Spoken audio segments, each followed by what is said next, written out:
World War II in the Pacific. The other side of the story.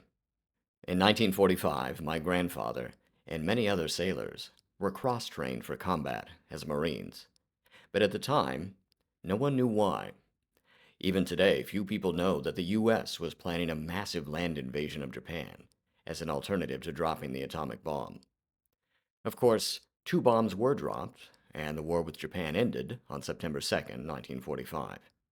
However, military historians recorded what might have happened if the land invasion of Japan had taken place.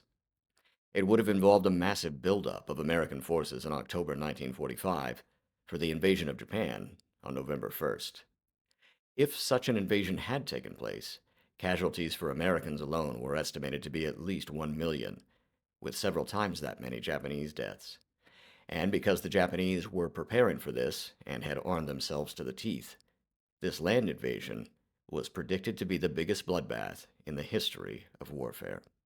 If the land invasion had occurred, something happened off the coast of Japan on October 9, 1945, that would have given U.S. forces a terrible setback.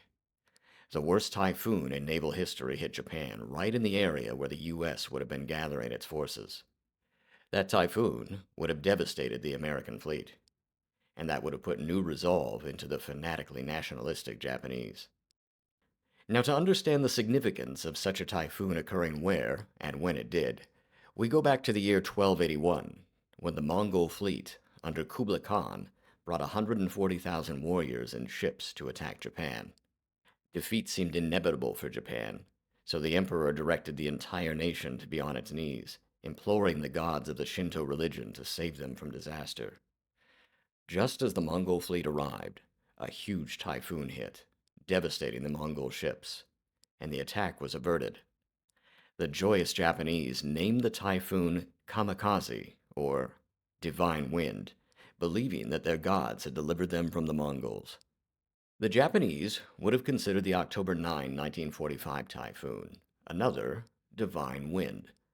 So, had the U.S. land invasion of Japan taken place, had the American fleet been crippled by the October 9 typhoon, the whole invasion may have been aborted, extending the war and skyrocketing fatalities. In any case, the Japanese people, under the influence of their divine emperor, would have believed that the kamikaze, the divine wind, had saved them once again.